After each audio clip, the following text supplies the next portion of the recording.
Welcome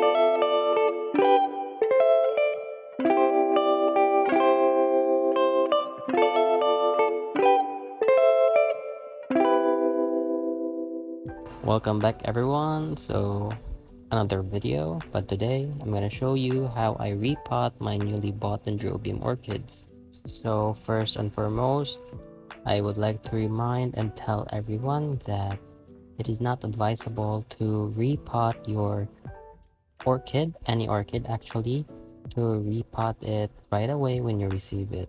The only exception is that if you receive your new orchid, if it is really in need of a repot, like for example, when you received it, the media is already degraded, or there's some problem for the roots and stuff. So yeah, that is the only time that I would recommend you repotting your orchid right away, because if there are existing issues upon arrival, that needs to be addressed immediately. But if your orchid came in the mail or in the box and when you opened it, it was okay, you should let it rest for at least a couple of days or at least a week or two before you repot it.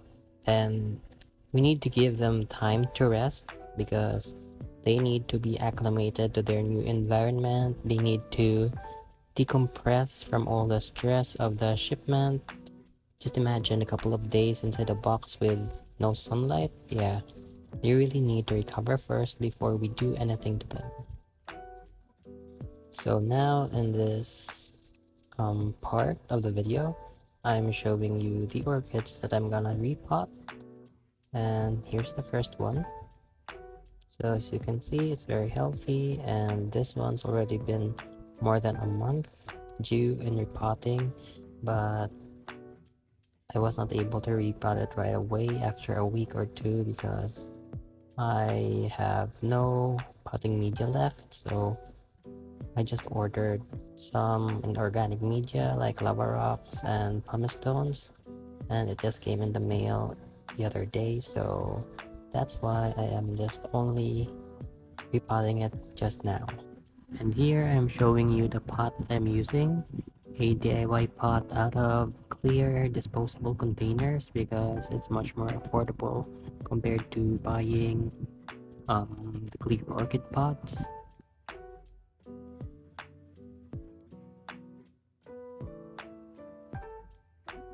And here I'm showing you the hydrogen peroxide that I'm using. So this is only the hydrogen peroxide 3% or 10 volumes, and I consider this as the best friend of orchid growers during repotting because it really helps in disinfection, in cleaning the tools, cleaning the orchid roots, and making sure that there are no snails, because snails really do a lot of damage on new root tips and even new growths of orchids. And having new roots chopped off or eaten off by the snails is very detrimental to an orchid's health. So that's why I always use hydrogen peroxide 3% or 10 volumes.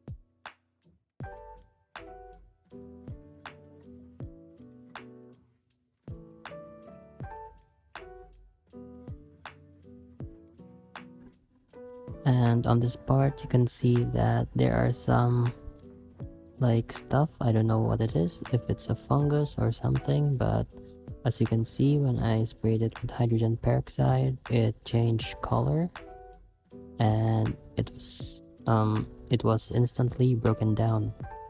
So that's why hydrogen peroxide is really an orchid grower's best friend during repotting.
And at this part of the video, you can see me chopping off dead roots from the orchid so that what's left are only the good roots and there's nothing that's gonna degrade in the inorganic media, so it would be much better.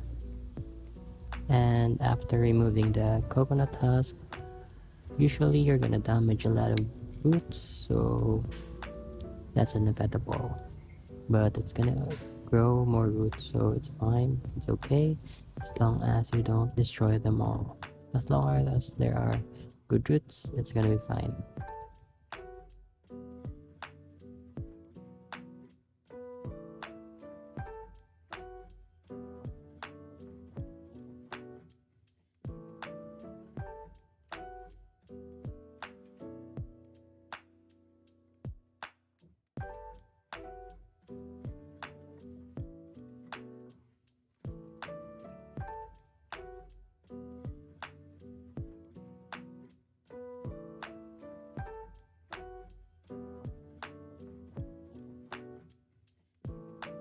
So at this point of the video, I'm showing you how I place my inorganic media, potting media, in the pot.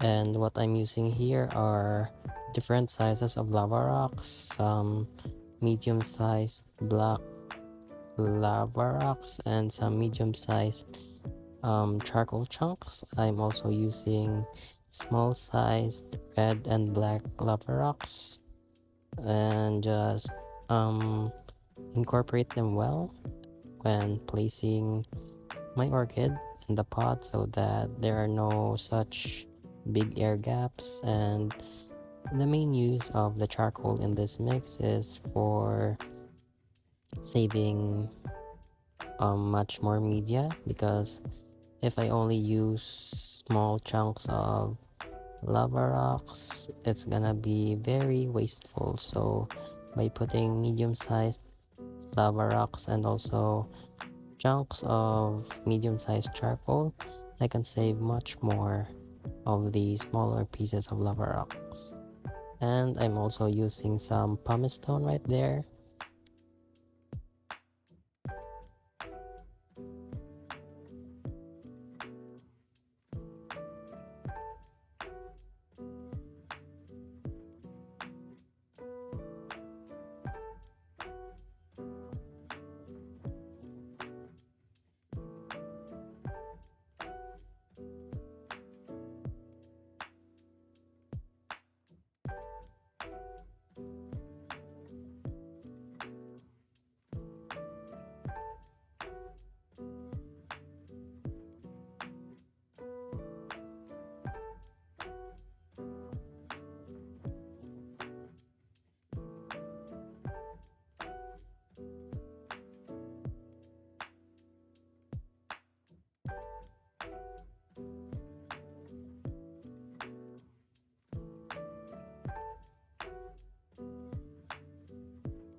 So here they are after a couple of days after I potted them all up, and they seem to cope really well. They're not dehydrated, the leaves didn't yellow, the pseudobulbs or the canes are really plump and healthy.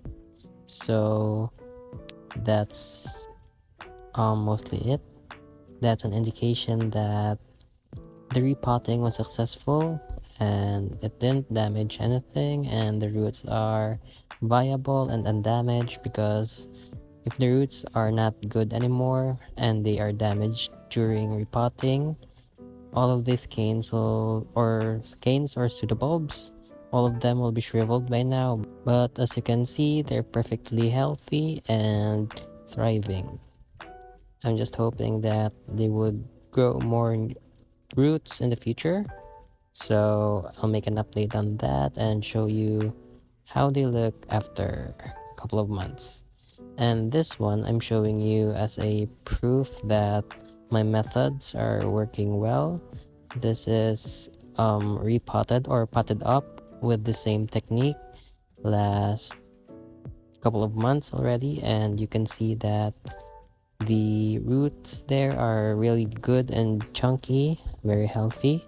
And the new growth, as you can see from my past unboxing video where I unboxed the Dendrobium pink dragon, that growth is just around 2 centimeters tall, and now it's really tall and big. And this is from Sir Tom Tom from Orchid Fortress, a very great friend of mine which I met here in the YouTube community and also in the Facebook community of orchid growers. This is a cherry baby tricolor, or also known as aka baby raspberry chocolate, and it's growing well. And as you can see, same potting method, even though this is an oncidium and not a dendrobium, and it's growing really well, and many of its leaves are growing nicely. And that's mainly it. Don't forget to subscribe, like, and share. And thank you so much for watching. I hope you turn on the notification bells, and see you guys in my next video. Bye.